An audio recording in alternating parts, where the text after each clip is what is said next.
Alléluia. Ah. Prenez place, s'il vous plaît. Asseyez-vous.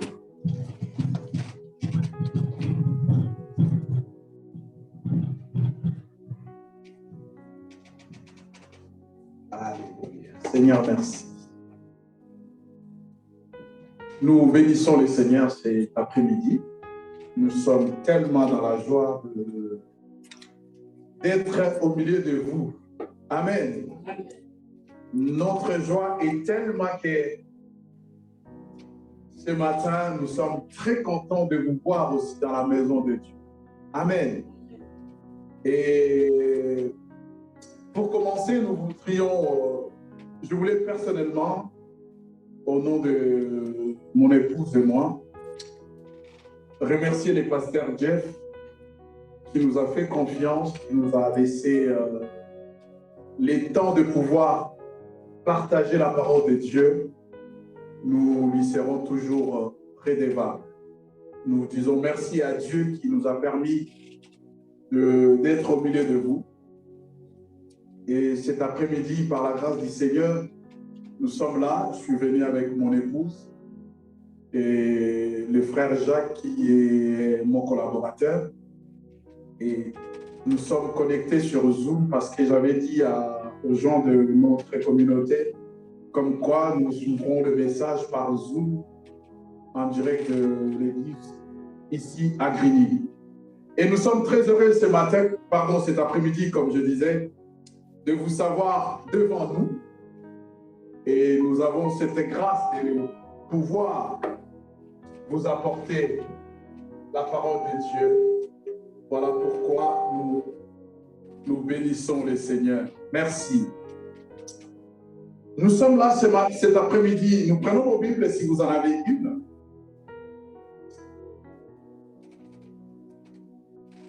Nous allons lire dans les évangiles de Jean, Jean chapitre 2. Jean chapitre 2.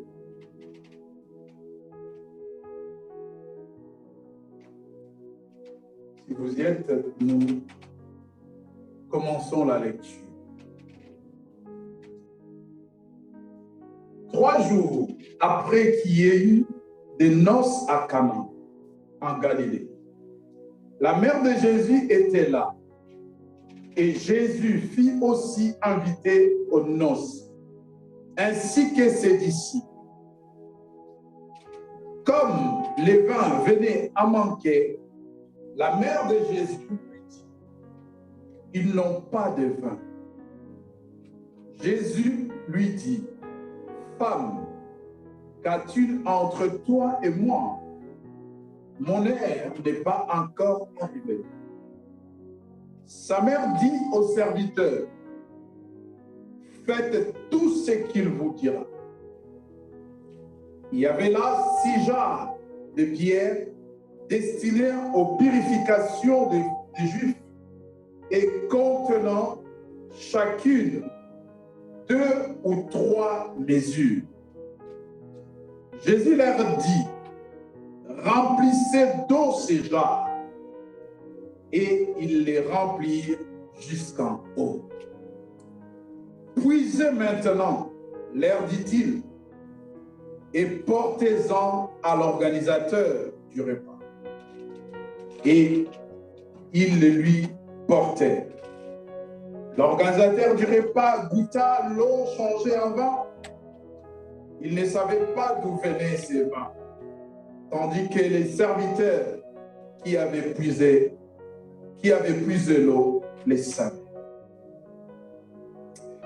Il appela l'époux et lui dit, tout homme sert d'abord le bon vin, puis le mauvais, le moins bon. Après qu'on s'en est enivré, toi tu as gardé le bon vin jusqu'à présent. Telle fut à Galilée, à Cana, en Galilée, les commencements de miracles que fit Jésus. Il manifesta sa gloire et ses disciples crurent. Seigneur, bénis cette parole et donne-nous la révélation de cette parole. Je prie que quelqu'un reçoive la sagesse, l'instruction et la justice au travers de celle-ci. Bénis cette assemblée, Seigneur. Merci pour ta présence, cher Saint-Esprit. Nous voulons maintenant parler avec toi. Et parle à ton Église au nom de Jésus. Amen. Amen. Amen. Vous connaissez cette histoire, n'est-ce pas? Amen. Qui n'a jamais entendu parler de noces de Cana? Même si vous ne l'avez jamais entendu dans ce sens-là, mais vous avez déjà entendu que Jésus a changé l'eau en vin. C'est ça, non? Ah, c'est beau, hein? Changer l'eau en vin. Pour ceux qui prennent du vin, c'était une bonne chose. N'est-ce pas? Ça, c'est le Seigneur. Il n'y a que lui pour le faire. Bien-aimés, depuis un temps, je suis en train de développer ces thèmes. Et lorsque le pasteur Jeff m'a appelé, j'étais en plein dedans. Je me suis posé la question, qu'est-ce que je dois dire cet après-midi? J'étais en train de chercher dans ma tête, j'ai dit, soit je continue ou soit j'amène un autre sujet. Et jusqu'à aujourd'hui matin, j'ai été convaincu de continuer sur les noces de Cana. Amen. Amen. Quand j'ai commencé à parler sur les noces de Cana, il y a plus d'un mois maintenant, je crois un samedi ou un dimanche, on était ici avec le frère Dodé et le pasteur Jeff dans son bureau, dans le bureau de pasteur Jeff. Et du coup, ce sujet est sorti. Là, c'était mon premier dimanche. J'avais déjà commencé, j'avais introduit déjà sur les noces de Cana. J'ai entendu le pasteur parler, j'ai entendu le frère Dodé parler. Je me suis dit, Seigneur, merci. Et sur le coup, je ne les avais pas révélés comme quoi j'étais en train de développer ces thèmes à l'église. Et frère Dodé, je te dis, le Seigneur est en train de me révéler des choses, de nous révéler des choses concernant les noces de Cana. Vous savez, bien-aimés, je vais vous dire une chose. Vous voyez, ça, c'est la Bible. Ça, c'est la Bible. On l'appelle la Bible. Il y en a certaines personnes qui la mettent sous les oreillers pour dormir. Il y en a qui, certaines, les autres les mettent dans les bibliothèques, partout. C'est la Bible. Mais on dit que c'est la parole de Dieu. La Bible est la parole de Dieu. Mais lorsque vous allez suivre la Bible, sa production, jusqu'à ce qu'il nous atteigne, des fois, c'est des gens qui ne connaissent pas Dieu, qui les fabriquent, qui les vendent. Mais là, on dit que nous disons, et il est écrit, que c'est la parole de Dieu. Est-ce que vous réalisez? Vous savez, cette parole qui est là, c'est cette parole qui, au commencement, Dieu avait dit que le ciel soit, que la lumière fût. C'est cette parole qui est là. Mais nous la négligeons tellement parce que nous la voyons comme un livre. Effectivement, c'est un livre. C'est un livre. Lorsque Dieu disait que la lumière soit, ce n'était pas un livre. Même lorsque Jésus changeait l'eau en vin, ils n'avaient pas ces livres. Pierre, Jean, tous les disciples et les apôtres, à ce moment-là, ils n'avaient pas ces livres. Mais nous avons un privilège, une grâce. Je ne sais comment mesurer cette grâce. D'avoir cette Bible. Et aujourd'hui, je peux aller sur Internet, j'ai une Bible. Vous savez, le problème, c'est quoi? Le problème, parce que nous les considérons, ces livres, comme livres. Alléluia. Amen. Nous considérons ces livres comme un livre. Alléluia. Ces mêmes livres, Josué en avait eu. Mais Josué n'en avait pas eu en entier. Alléluia. Vous savez, quand Josué a existé, Josué n'avait pas les livres de Josué avec lui. Là où nous lisons, il est écrit c'est que ces livres de la loi ne s'éloignent pas de ta bouche. Josué ne l'avait pas. Et Josué, il avait quoi? Il avait quelques parchemins où dans lesquels il était écrit quelques lois de Moïse. Les 10 commandements et quelques lois extensibles, comme les lois que nous voyons dans les Lévitiques, dans Deutéronome, dans Nombre. Il n'en avait que ça. Alléluia. Amen. Je suis en train de nous amener quelque part. Est-ce que vous me le permettez? Je voudrais que nous comprenions une chose. Ce matin, je ne viens pas nous parler de la Bible. Amen. Ce matin, comprenez que je viens nous apporter, pardon, cet après-midi, je viens nous apporter la parole de Dieu. Je ne veux pas parler de la Bible. On la trouve chez les musulmans. La Bible, on la trouve chez les bouddhistes. On la trouve chez les sorciers. On la trouve chez les féticheurs. Mais ce matin, bien-aimés, ce n'est pas ce dont-là que je viens vous parler. Je ne viens pas vous parler de la Bible. Tout le monde peut avoir la Bible, mais tout le monde ne peut pas avoir la parole de Dieu. Et je viens nous apporter ce matin, ce que je viens dire cet après-midi, pardon, je viens dire la parole de Dieu. Et si vous avez foi à la parole de Dieu, quelque chose va se passer dans vous. La Bible dit, la parole de Dieu est comme la pluie. S'il pleut ici à Grigny et que nous sortions, le sol n'est pas mouillé, c'est qu'il y a un problème. Et c'est pareil avec la parole de Dieu. La parole de Dieu ne peut pas te toucher sans te transformer. La parole de Dieu ne peut pas te pénétrer sans te changer. Très souvent, nous avons écouté la Bible. Et la Bible ne change personne. Tout le monde lit la Bible. Tout le monde dit il est écrit. Tout le monde dit il est écrit. Lorsque le diable vient voir Jésus, il brandit la parole. Même le diable connaît la puissance de la parole. Le diable connaît à quel point la parole de Dieu est puissante. Mais nous qui sommes enfants de Dieu, nous ne connaissons pas la puissance de la parole de Dieu. Alléluia. Est-ce que quelqu'un me suit? Amen. Je vais faire ce serment à 2 parties. Je vais enseigner pendant un temps, après je vais prêcher. Vous me le permettez? Nous allons prendre nos Bibles comme nous venons de les lire dans Jean chapitre 2. Je le disais, nous connaissons cette histoire. Suivez-moi très bien, parce que quand je vais prêcher, peut-être que vous n'allez pas suivre. Nous sommes dans un contexte où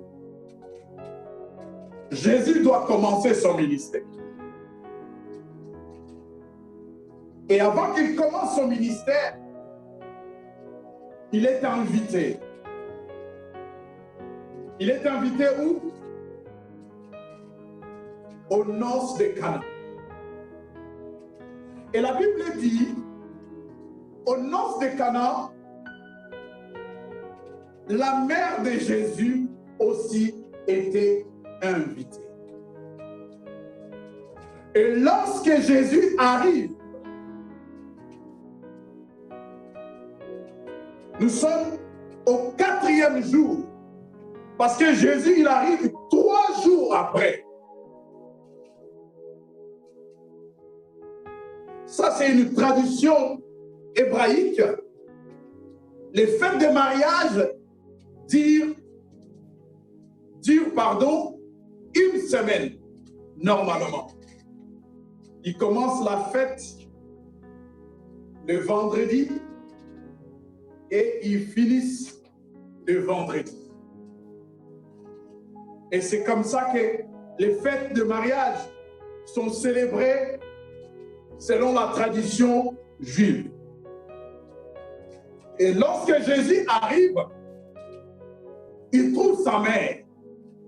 La Bible dit, ses disciples aussi, ils étaient invités. Et quand Jésus débarque, il trouve sa mère. Et avant que Jésus arrive, ils avaient déjà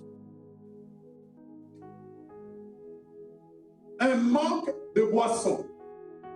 Il n'y avait plus du vin. Il manquait du vin. Et quand Jésus arrive, sa maman va aller le voir. Tu sais, tu viens d'arriver, excuse-moi, mais ils n'ont plus de vin.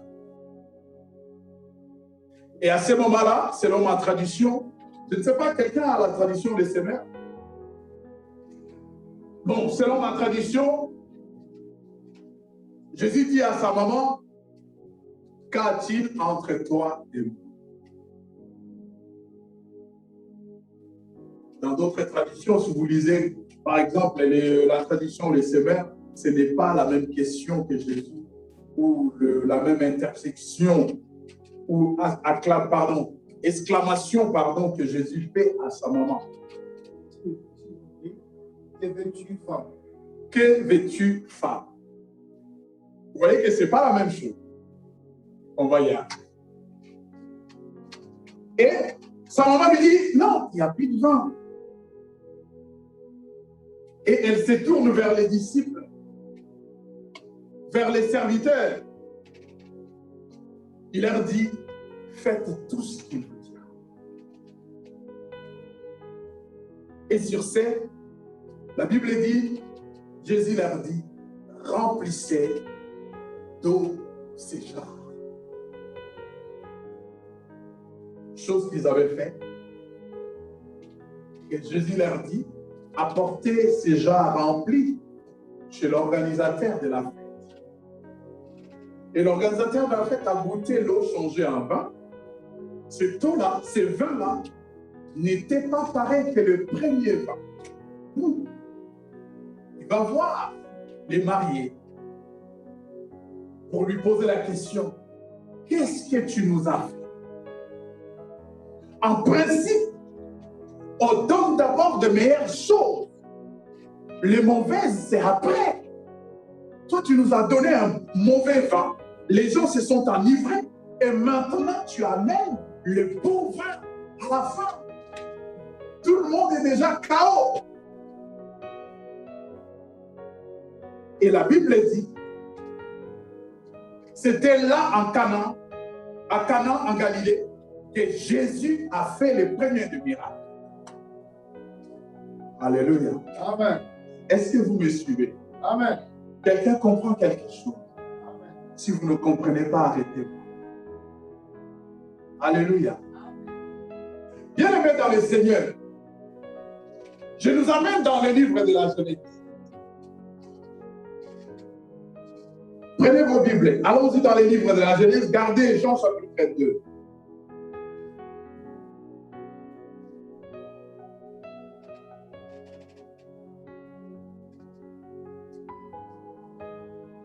Nous avons 40 minutes.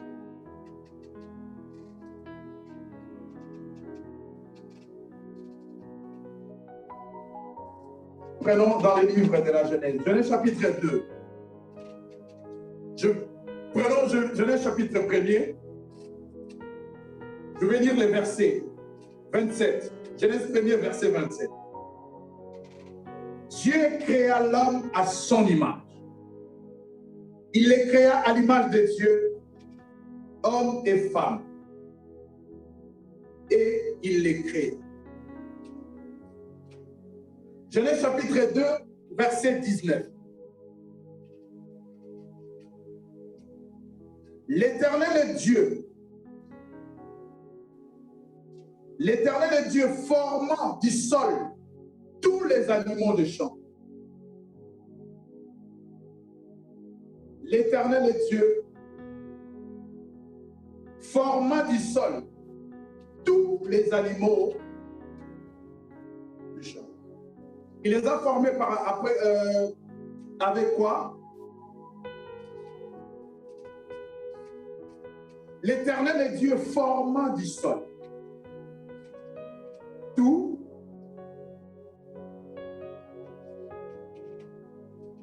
Genèse chapitre 2 toujours, le verset 7. L'Éternel est Dieu formant l'homme de la poussière du sol. Il insuffla dans ses narines un souffle vital et l'homme devint un être vivant. Alléluia. Bien-aimés, l'histoire de l'humanité part de la Genèse. C'est là où Dieu va former tout l'univers, pardon. Dieu va créer les galaxies, la stratosphère, il va créer l'atmosphère, il va créer tout l'univers. Dieu va les créer. Et chaque élément de l'univers a une composition particulière devant Dieu. Dieu a créé jusqu'au 5e jour. Et au 6e jour, Dieu a créé tout ce dont l'homme en avait besoin à ce moment. Et avant de finir, le 6e jour, vous pouvez le lire à partir du verset 19, là où on était, Genèse chapitre 2. Avant de finir, Dieu va créer l'homme, Dieu va former l'homme de la poussière. Dites-moi, est-ce qu'on peut prendre la poussière là sur le bord pour former quelque chose? Alléluia. Bien, mais je suis en train de nous parler, de dire quelque chose et j'aimerais que vous me compreniez parce qu'après, ça sera un peu trop rapide. Je suis en train de nous expliquer mollo. Dans le livre de la Genèse, lorsque Dieu crée l'homme, il dispose, il donne à l'homme tout ce que nous voyons sur la terre. Et il donne 3 ou 4 missions, voire plus à l'homme. Il dit, c'est pour dominer, c'est pour cultiver et c'est pour exploiter la nature ou l'univers. Dieu a donné à l'homme cette autorité. Et bien aimé, lorsque nous venons dans Genèse chapitre 3, l'homme était insatisfait de ce que Dieu lui avait donné autorité sur l'univers. De ce que Dieu lui avait donné tout ce qui était à manger sur la surface de la terre. Et l'homme va se livrer. Il va aller être séduit pour un petit fruit. Juste un petit fruit. Et la Bible dit, ce fruit était un fruit de l'arbre de la connaissance du bien et du mal. Alléluia. Vous savez, dans les jardins, il y avait 2 arbres que Dieu avait interdit à l'homme de toucher. Il y avait l'arbre de connaissance du bien et du mal et il y avait l'arbre de vie. Alléluia. Et lorsque l'homme crée, Dieu crée l'homme, Dieu dit, crée l'homme à notre image, selon notre ressemblance. En quelque sorte, mettons une part de nous dans l'homme. Et l'homme a commencé à exister comme une entité divine. L'homme avait la divinité de Dieu. Mais l'homme va se laisser séduire par les serpents pour un fruit. Et ce fruit, la Bible dit, le fruit de l'arbre de la connaissance du bien et du mal. Et le bien et le mal, c'est ce qui tue le monde aujourd'hui. La curiosité, l'impassivité de l'homme, au lieu de chercher l'arbre de vie, ils vont aller chercher l'arbre de la connaissance du bien et du mal, alors qu'ils avaient déjà connaissance de ces choses. L'homme savait que ce que je fais n'est pas bon et ce que je fais est mauvais. Alléluia. Et c'est là où je vais aller rapidement. Et c'est là où, bien aimé, tout est arrivé. Nous sommes arrivés jusqu'à ce que Dieu va maudire la terre, il va maudire l'homme et la femme, il va maudire les serpents. C'est-à-dire, l'homme a vendu son autorité, il a donné comme Ésaü son droit d'aînesse au serpent. Est-ce que vous me comprenez? Amen. Et Dieu vous ment. Si vous mangez, vous recevrez, vous serez comme des dieux. Voilà pourquoi la Bible dit, la foi vient de ce qu'on entend. Dès que j'obéis à la parole de Dieu, je deviens esclave de Dieu. Toute personne qui obéit à la parole de quelqu'un d'autre, il devient tout de suite son subordonné. Tout de suite. Et c'est comme ça, l'homme a pris son autorité. L'homme a pris son pouvoir. Il a donné au diable. Alléluia. Et lorsque Dieu vient, je disais, il donne toutes ces choses au diable, à l'homme et à la femme. Et au diable, il dit, toi, la descendance de la femme, t'écrasera. Alléluia. C'est là où, bien aimé dans le Seigneur, la misère a commencé. C'est là où, bien aimé, l'homme est séparé de Dieu. Croyez-moi, si Adam et Ève n'avaient pas touché au fruit de l'arbre de la connaissance du bien et du mal, tout enfant qui devrait naître de ces couples allait être rempli de l'Esprit du Seigneur. Allait être rempli de l'Esprit de Dieu. Le souffle que Dieu a soufflé dans les narines d'Adam, ce souffle-là allait être un souffle héréditaire. Et de la même manière, nous héritons du comportement d'Adam et Ève. Nous héritons les conséquences. Alléluia. Je vais rectifier. De la même manière, nous avions hérité, lorsque nous étions sous la loi, nous avions hérité les conséquences de cette désobéissance d'Adam et Ève. Alléluia. Et lorsque Dieu crée, lorsque Dieu forme de la poussière, comme je disais, ce n'est pas de la poussière. Ça, c'est la tradition française ou la tradition. Le mot qu'ils ont trouvé à mettre pour désigner l'argile, ils ont utilisé le mot poussière. Mais en réalité, c'était de l'argile. Dieu a pris de la boue. Il a formé de la terre. Voilà, il dira à l'homme, tu es poussière, tu retourneras à la poussière. Dans d'autres versions, il est dit, tu es terre, tu retourneras à la terre. Et le mot Adam, qui est le dérivé du mot hébraïque, qui veut dire Adama. Adama veut dire tout simplement la terre rouge. La terre rouge. C'est tout simplement ça.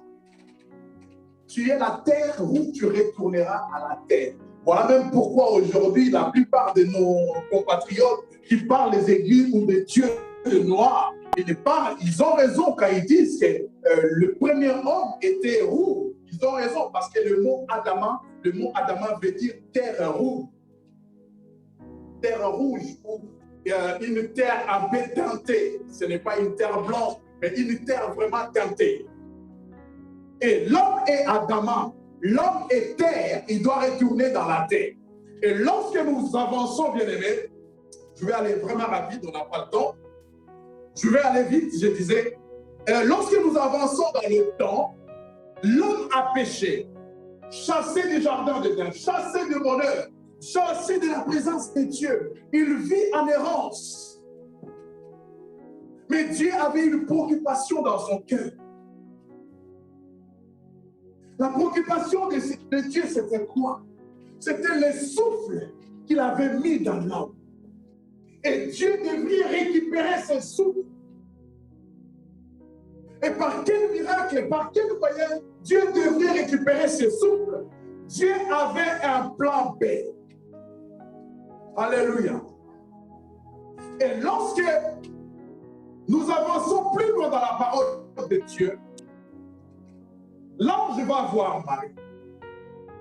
Alléluia. Avant d'y arriver là-bas, et depuis que Adam et Ève sont sortis du jardin d'Éden, ils vivaient sous la loi.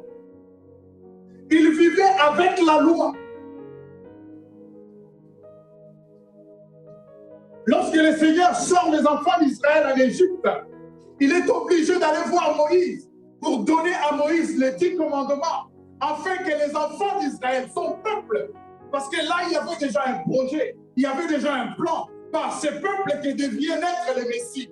Et ce peuple devait avoir une loi pour le faire marcher dans le voie de Dieu. Et Dieu va élaborer ce plan, bien aimé. Dieu va se retirer dans l'âme. Depuis Moïse jusqu'au dernier prophète avant Jésus, l'Esprit du Seigneur venait pour exercer un service. Après, il se retire. Dieu n'avait plus confiance en l'homme. Est-ce que vous me suivez? Et lorsque le Seigneur arrive, il arrive dans un contexte où le peuple de Dieu, le peuple d'Israël, bien sûr, que Dieu avait choisi dans sa volonté souveraine pour que le Messie naisse au travers de cette nation, ce peuple était assiégé, était dominé par l'Empire romain. Israël était assiégé. Et l'ange vient voir Marie. Il dit à Marie, tu vas concevoir. Mais cette conception, ça sera sous l'onction du Saint-Esprit. Et l'enfant qui naîtra de toi, on l'appellera Jésus. Alléluia. On l'appellera Jésus. Et l'ange ne s'arrête pas. L'ange ne s'arrête pas. Il dit, c'est lui qui sauvera son peuple de son péché. Alléluia. Si quelqu'un te parle de Jésus, demande-lui de quel Jésus s'agit-il. Il y a des parts Jésus. Il y a des Jésus qui existent, qui ne sont pas ceux qui sauvent leur peuple de leur péché. C'est ça la différence. Vous les connaissez, si on traverse ici au Portugal, ou au Portugal surtout, il y a beaucoup de Jésus, mais ils ne sauvent jamais les Portugais de leur péché. Mais lorsque Jésus arrive, l'ange dit à Marie, Jésus, ce que tu vas porter dans ton sein, lui, sa mission, c'est de sauver le peuple de son péché. Alléluia. Et là, je nous amène, bien aimé, dans les noces des Cana. Est-ce que quelqu'un me suit? Je nous amène dans les noces des Cana. Dans les noces des Cana, lorsque Jésus vient lui-même, dans Luc chapitre 4, il dit, l'Esprit du Seigneur est sur moi car l'Éternel m'a oint. N'est-ce pas? Quelqu'un peut lire ça, s'il vous plaît?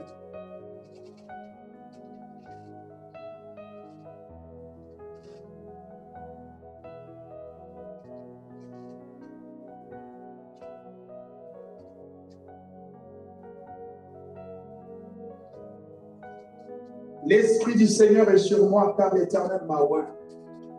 Je vais lire ça rapidement. Luc 4, 18.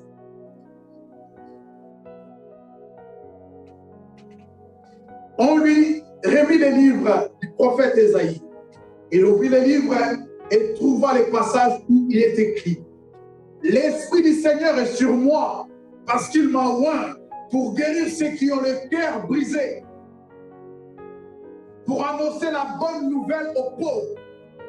Il m'a envoyé pour proclamer aux captifs la délivrance et aux aveugles le recouvrement de la vue, pour renvoyer libres les opprimés, pour proclamer une année de grâce du Seigneur. Alléluia. Amen. Ça, c'est Jésus qui l'a dit. Les problèmes, bien aimés, les problèmes qu'avait l'humanité, l'humanité avait un problème de captivité. Les problèmes qu'avait l'humanité, l'homme avait un problème de délivrance. Les problèmes que nous avions, nous étions aveugles. Alléluia. Les problèmes qu'avait où nous avions aujourd'hui, parce que nous ne sommes pas libres. Alléluia.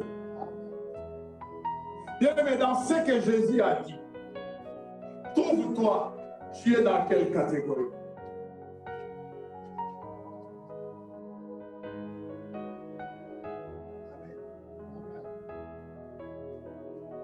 Dans ce que le Seigneur il dit, qui dans l'humanité ne se retrouve pas dans ce que Jésus a dit?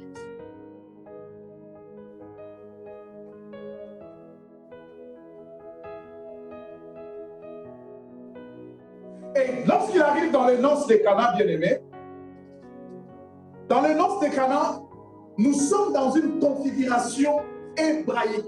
Je le répète et j'insiste. C'est comme quelqu'un qui viendrait pour essayer de nous parler d'un mariage congolais. Nous savons comment nos mariages commencent. Nous commençons dans la famille. Fiançailles dans la famille, le prédot, la dot dans la famille. Même s'ils ne vont pas à l'église, hein, vous savez, ils vont à l'église catholique, ils vont se faire bénir là-bas et après, nous passons à la salle pour célébrer le mariage. Nous savons que dans nos fêtes, il y a quoi? On peut tout manquer, on ne peut pas manquer les brochettes, le poisson, chikwang, banane, plantain. Ça, c'est nos mariages. Il y a ce qu'on appelle couramment sucré, c'est du boisson sucrée, jus, soda, tout ce que vous connaissez. Il y a du vin, il y a de l'alcool. Ça, c'est nos mariages.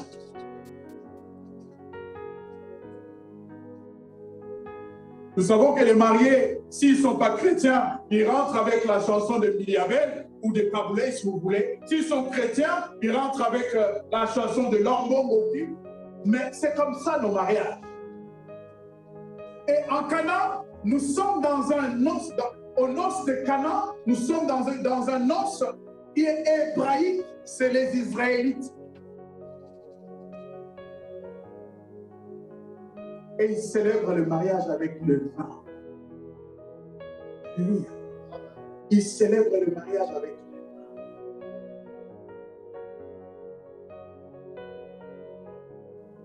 Et lorsque Jésus arrive, il n'y a plus de vin. Ils vont célébrer le mariage avec quoi? Ils n'ont plus rien. Il n'y a plus de vin. Alléluia. Amen. Il n'y a plus de vin.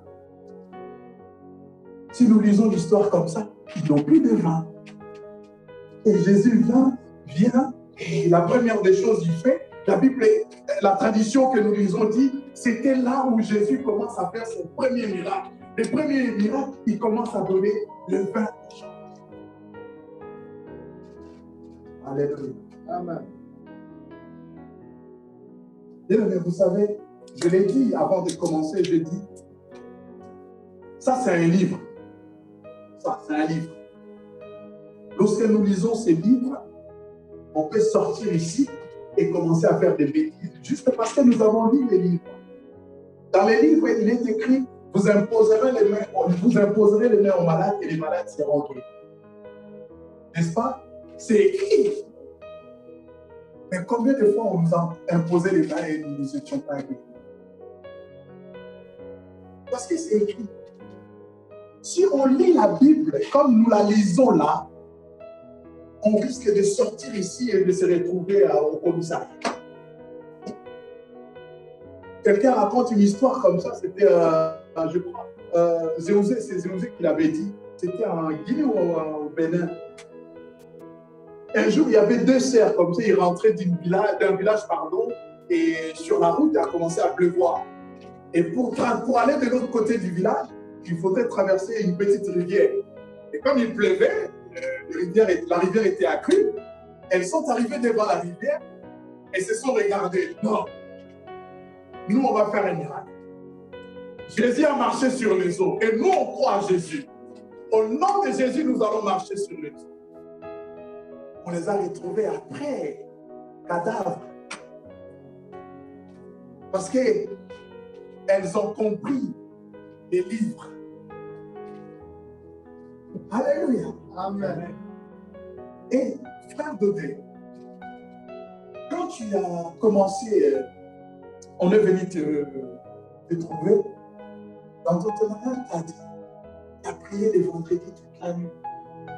Et cet après-midi, quand tu as commencé à prier, tu t'es posé des questions. Ah Seigneur, je suis seul.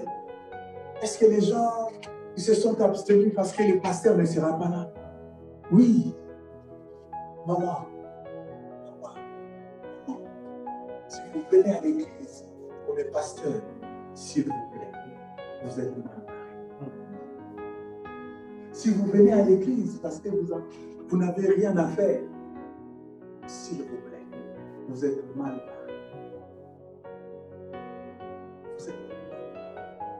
Vous savez, quelqu'un va voir le médecin quand il sait qu'il est malade. Si tu n'es pas malade, tu ne vas pas voir le médecin. Réfléchissez bien. Je ne vais pas vous donner la raison pour laquelle vous viendrez à l'église. Allez, après cette prédication, allez réfléchir. Pourquoi venir à l'église? Pourquoi venir à l'église? Frère Dodé, tu n'étais pas seul. Parce que tu avais compris. Tu n'avais pas compris la Bible, ni les Écritures. Tu avais compris la parole de Dieu. Vous savez, la parole de Dieu dit ceci. Je ne vous laisserai pas. Ça, c'est la parole de Dieu. Quand on dit la Bible dit, la Bible, ça veut dire, c'est la traduction du mot livre. C'est-à-dire, les livres dit. N'importe quel livre peut dire. Quelqu'un peut écrire son livre et marquer quelques versets de la parole de Dieu. Ça, c'est la Bible. Ça, c'est la Bible. Mais les frères avaient compris la parole de Dieu. Dieu dit, je ne vous laisserai point. Je ne vous abandonnerai pas.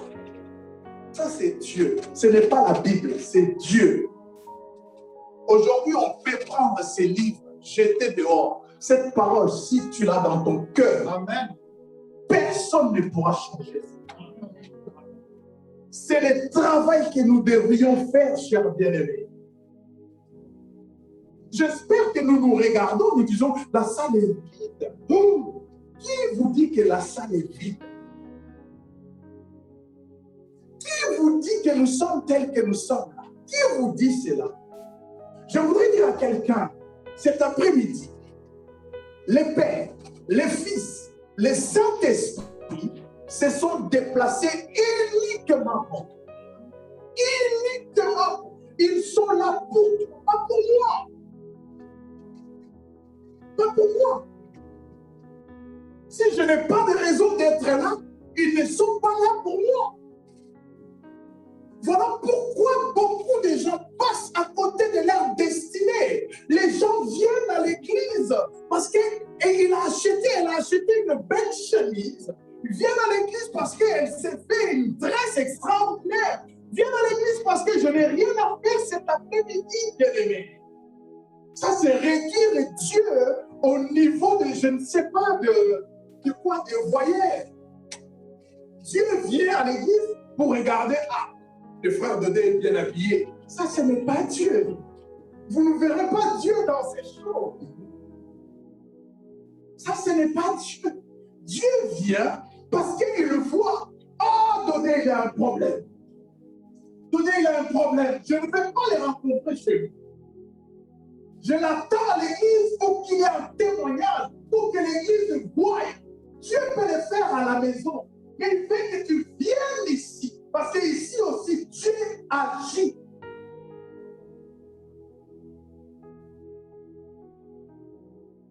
Mais si tu viens à l'église parce que tu n'as rien à faire, tu t'ennuies, oh, cherche Dieu.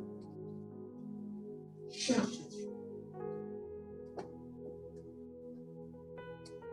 C'est pourquoi je commençais mon intervention par dire, ça c'est un livre. C'est que Jésus est venu faire dans les noces de Cana.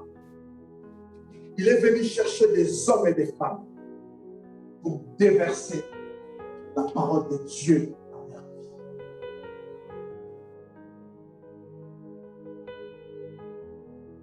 Frère Dodé, je t'enverrai les prédications que j'ai fait avant. Vous savez, la Bible parle de deux sortes de vin. Le vin enivrant, celui qui a pris Noé, et après quoi, il a commis l'inceste avec ses enfants, et le vin doux, celui dont Isaac dit à Jacob que l'Éternel te bénisse, qu'il te donne la prospérité et qu'il te donne du vin doux. Est-ce que quelqu'un me suit? Je ne vais pas finir, ça sera un peu compliqué. En fait, chers bien-aimés, si vous voulez comprendre une chose, le vin dont la Bible parle ici est l'image de la parole de Dieu. Et vous verrez, lorsque Jésus vient, il ne commence pas son ministère bike. Il commence son ministère par une sélection des hommes de tous bords. Et il prend ces hommes, il les prépare. Et lorsqu'il va au ciel, 12 personnes, ils étaient chargés de répandre l'évangile sur toute la surface de la terre. 12 personnes. Jésus n'est pas venu dans les noces de Cana pour donner aux gens de s'enivrer. Il est venu avec du vin doux. Voilà pourquoi lorsque Jésus arrive, lorsqu'il ressuscite, il dit à ses disciples, mais vous ne vous déplacez pas ici. Attendez jusqu'à ce que vous soyez baptisés du Saint-Esprit. Vous recevrez la plénitude. Alors que les disciples avaient déjà reçu le Saint-Esprit. Disons dans Jean chapitre 20. Disons cela s'il vous plaît. Jean chapitre 20.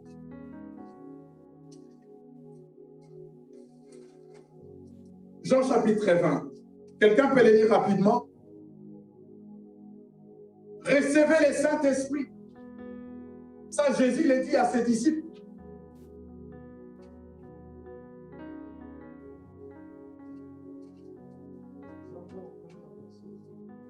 Je vais lire Jean 20, 22, je crois.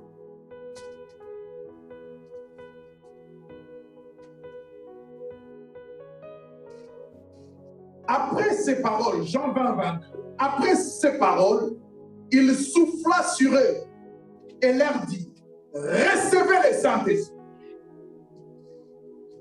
Alléluia. Amen. Recevez le Saint-Esprit. Et aujourd'hui, je ne vais pas entrer sur ça. Ils reçoivent le Saint-Esprit dans Jean 20, 22. Mais Jésus leur dit encore dans les Actes des Apôtres, qu'est-ce qu'est-ce qu'il leur dit?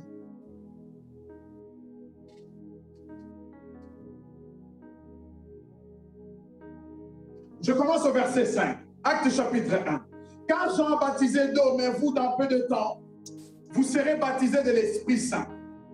Et donc Rémi demandèrent au Seigneur, en ces temps-là, que tu rétabliras ton royaume pour Israël. Il a répondu, ce n'est pas à vous de les connaître, mais vous recevrez une puissance. Le Saint-Esprit venant sur vous, vous serez mes témoins à Jérusalem, dans Galilée, dans toute la Samarie et jusqu'aux extrémités de la terre.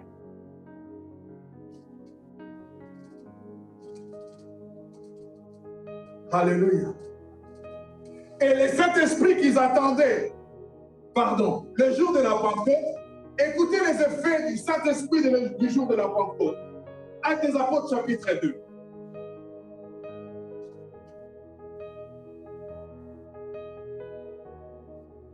Verset 13. Jean chapitre 20, verset 21. Jésus souffle sur les disciples, ils ne savent pas. Le Saint-Esprit. Et les jours de la Pentecôte, le Saint-Esprit fait quoi? Le Saint-Esprit descend. Et lorsque le Saint-Esprit descend, il commence à parler à d'autres langues. Et qu'est-ce qui se passe? Pardonnez, qu'est-ce qui se passe? Au verset 13.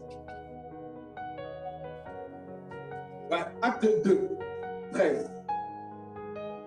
La Bible dit, mais d'autres se moquaient et disaient, ils sont pleins de vin doux. Alléluia. Ils sont pleins de vin doux. Bien, l'ivresse du vin doux n'est pas comme l'ivresse de Noé. L'ivresse de vin doux n'est pas comme l'ivresse que nous voyons aujourd'hui, les clochards, les gens dans la rue, s'enivrer, comme on dit, c'est remplir la bouche avec de l'alcool et faire n'importe quoi. Et lorsque Jésus arrive dans le noces de Cana, il trouve 6 jarres, 6 vases. Et la Bible dit que ces vases étaient à moitié pleins. Je vous ai dit tout à l'heure, nous venons d'une alliance. Cette alliance que Dieu a conclue avec Abraham après que l'homme ait péché. La première alliance n'était pas parfaite. La première alliance était à moitié, comme les vases étaient à moitié. L'homme de l'époque, l'homme ne recevait pas le Saint-Esprit en permanence. Le Saint-Esprit venait. Donc les vases n'étaient pas capables, ou les gens n'étaient pas capables d'accomplir les besoins des convives. Alléluia. Et lorsque Jésus vient, la Bible dit, il ne vient pas pour abolir la loi, mais il vient pour l'accomplir. Voilà pourquoi il dit, remplissez, ne videz pas ce qui est à l'intérieur.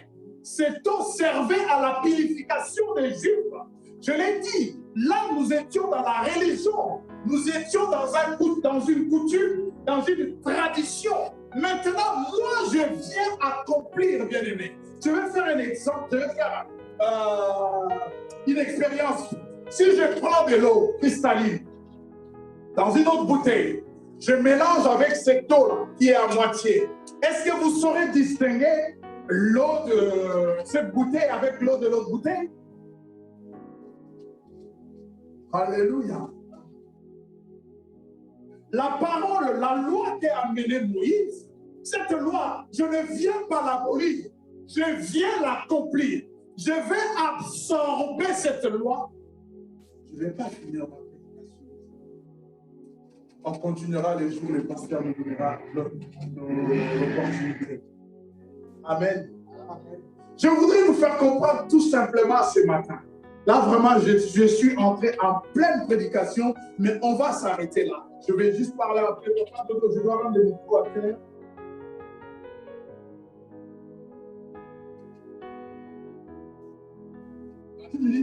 Merci. Bien-aimé dans les Seigneurs, je disais, lorsque Jésus arrive dans le noces de Cana, son premier regard, ce n'était pas de regarder comment sont habillés les mariés. Comment sont habillés les invités? La Bible dit, Jésus tourna. Il a fixé ses regards sur le 6 jars.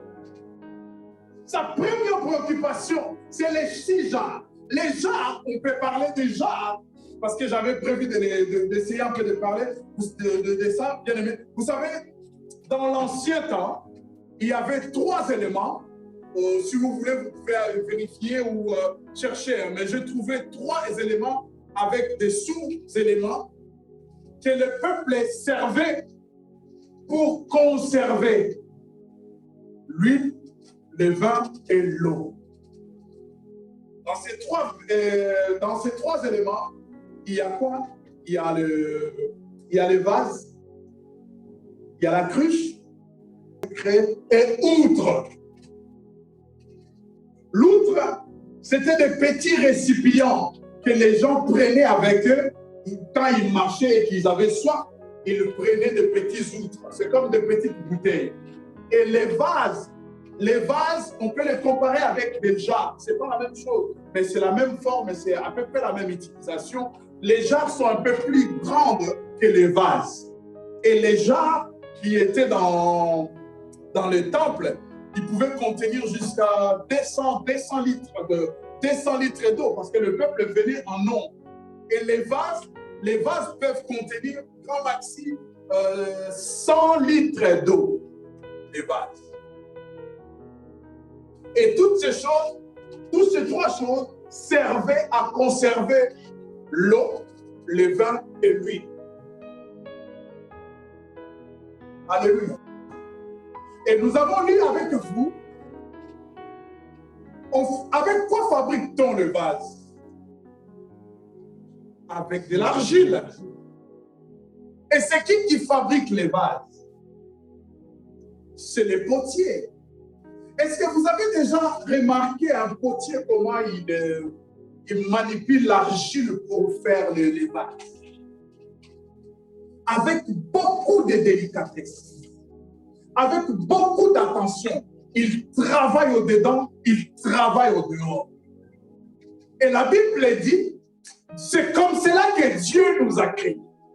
Nous sommes de l'argile et c'est comme cela que Dieu nous a créés, maman. Avec beaucoup d'attention. Dieu a enlevé tout ce qui était comme défaut. Malformation. Et lorsque Jésus vient, je disais, il tourne son attention sur les 6 vases. Parce que son acte, ce qu'il a fait dans les noces de Cana, avait une connotation spirituelle, avait une connotation prophétique. Il dit, remplissez d'eau ces vases. Jésus ne pouvait pas commencer son ministère tant que les vases n'étaient pas remplis. Le but, ce n'était pas seulement que les vases soient remplis, le but était que les gens, les invités puissent goûter et voir la différence qu'il y avait entre le premier vin et le deuxième vin. C'était ça le but. Voilà pourquoi lorsque l'organisateur, il goûte à ses vins, il va voir le mari pour lui poser la question, comment as-tu fait de pareilles choses? Alléluia. Bien aimé, ce qui nous tue aujourd'hui, surtout nous qui sommes déjà à l'église. Pourquoi? Parce que nous ne voulons pas que le Seigneur remplisse l'eau que nous avons déjà. Nous ne voulons pas qu'il les remplisse avec de l'eau nouvelle, afin que nous ayons un nouveau goût. C'est ça le problème. Allez voir à l'église. Si je dis comme ça, on va prier. Il y en a qui vont parler à l'âme juste pour que le frère ou la sœur à côté puisse entendre. Oh, mon frère, il parle bien alors. Il y en a qui vont sortir de mots en français. Ils vont prier au passé simple, au passé composé, juste parce que la personne à côté puisse entendre. Ça, c'est la religion. Tu es à moitié. Tu dois être rempli. Pierre n'était pas rempli. Pierre, il n'était pas rempli. Il avait reçu le Saint-Esprit dans Jean 20. Mais lorsque nous sommes arrivés dans la maison de Potiphar, dans la maison de Pilate, Pierre qui avait le Saint-Esprit a renié Jésus. Il avait le Saint-Esprit. Le Saint-Esprit ne suffit pas, bien-aimé. Jésus a dit, attendez, vous recevrez une dynamite, une puissance. Le Saint-Esprit viendra sur vous. Oh, bien-aimé, vous savez, le Saint-Esprit a deux manifestations. Le Saint-Esprit vient dans nos vies. Et lorsque nous recevons Jésus comme Seigneur et Sauveur, que personne ne vous trompe. Dans Jean 20, nous l'avons vu. Le Saint-Esprit, il vient. Dans la Bible dit, n'attristez pas le Saint-Esprit. Parce qu'il vient, il s'assoit. Il attend la deuxième mission. C'est là où il y a un problème. C'est là où vous verrez, il y a quelqu'un qui parle en langue. Il prêche bien. Mais il prêche bien. Il pêche aussi bien. Juste avant de descendre d'ici, il a déjà pêché. Et quand il sort dehors, catastrophe. Il a le Saint-Esprit. Il parle le parler en langue authentique. Mais cela ne suffit pas. C'est ce que Jésus a dit à Pierre. Pierre, quand tu seras converti, le Saint-Esprit vient pour nous convertir. Et la conversion est un processus. Lorsque nous les recevons, c'est comme je reçois le frère Jacques, c'est moi. Je dis, frère, merci, assis-toi. J'arrive. Je rentre dans ma chambre. Frère, ce matin, quand tu es arrivé chez moi, j'étais dans ma chambre. Tu m'as vu pendant que j'étais dans la chambre. Je t'ai adressé la parole. Tu n'étais pas chez moi. Ah. C'est comme cela que ça se passe avec le Saint-Esprit. Soit nous le laissons au salon, soit nous le mettons dans la chambre. Et nous continuons notre vie. Tu sais, dans ma chambre, j'étais en train de faire ma vie. C'est ce qui se passe, bien-aimé. Ce n'est pas qu'il est là. Et pendant qu'il est là, lorsqu'il nous regarde en train de faire des choses pas bonnes, c'est là où il est attristé. Alléluia. De parler en langue, moi, ça ne me fait pas peur. Guérir les malades, je n'en ai pas besoin. Oh, voyager dans des jets privés, ce n'est pas mon affaire. Acheter le Rolls-Royce ou le Range Rover, je ne sais pas quoi, ça ne me fait pas peur. Vous savez qu'est-ce qui me fait peur? Ce qui me fait peur. L'enfant de Dieu qui me fait peur, ce n'est pas celui qui a de Rolls-Royce. Ce n'est pas celui qui s'habille en Gucci. Ce n'est pas celui qui parle en langue. Moi, l'enfant de Dieu qui me fait peur, celui qui marche dans la crainte et dans l'obéissance. Celui-là, je cherche à savoir quel est son secret. Quel est son secret? Celui-là, il s'est laissé remplir. Et maintenant, le Seigneur l'utilise pour servir. Allez le faire goûter. Allez le faire goûter. Quel est le goût que tu dégages quand le monde te voit? Jésus a dit, donnez-les maintenant aux gens. Donnez. Maintenant, c'est vivable. Et c'est vivable. C'est plus que vivable. Est-ce qu'aujourd'hui, le Seigneur peut nous demander de te boire? Alléluia. Nous cherchons les miracles. Oui, Dieu fait des miracles. Je ne m'en dis combien. Nous cherchons l'excellence. Oui, Dieu est excellent. Mais l'excellence n'est pas seulement dans des choses matérielles. L'excellence est dans la piété aussi. L'excellence est dans l'obéissance, dans la consécration, dans les services. Alléluia. L'excellence est dans ces choses. Dieu n'est pas seulement dans ce qui frappe les. Alléluia. Frère Dodé, je vais finir. Est-ce que nous pouvons fermer nos yeux?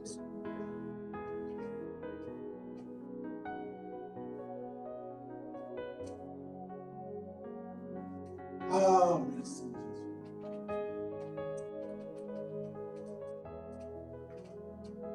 Je ne sais pas si tu as été touché par ces messages. Mais j'aimerais que tu pries. Dis un mot à Dieu. Je vais prier, mais j'aimerais que toi-même tu dises à Dieu un mot. Évite c'était de nous montrer comme quoi le Seigneur veut nous remplir pour que nous changions de goût. Quel vin es-tu? Quel vin es-tu? Quel vin, quelle sorte de vin portes-tu dans ton vase? Quelle sorte de vin donnes-tu aux gens qui ne connaissent pas le Seigneur? Quelle sorte de vin donnes-tu à ton entourage? C'est possible ce soir. Le Seigneur peut te changer. Peut changer ton contenu en vin doux. Et en sortant d'ici, les gens peuvent s'étonner de voir que tu es sorti un autre homme, une autre femme. C'est possible. Seigneur, nous avons parlé de ta part. Et nous te demandons dans le nom de Jésus, même à ceux qui nous suivent, même à ceux qui sont là, Seigneur, d'opérer une transformation intérieure, afin de changer leur eau en vin, de changer, Seigneur, leur désobéissance à l'obéissance, de changer, Seigneur, leur amertume à la joie. Père, je prie au nom de Jésus qu'un cœur se transforme parce que tu es le Dieu de la transformation. En ton nom, Jésus, nous avons ici.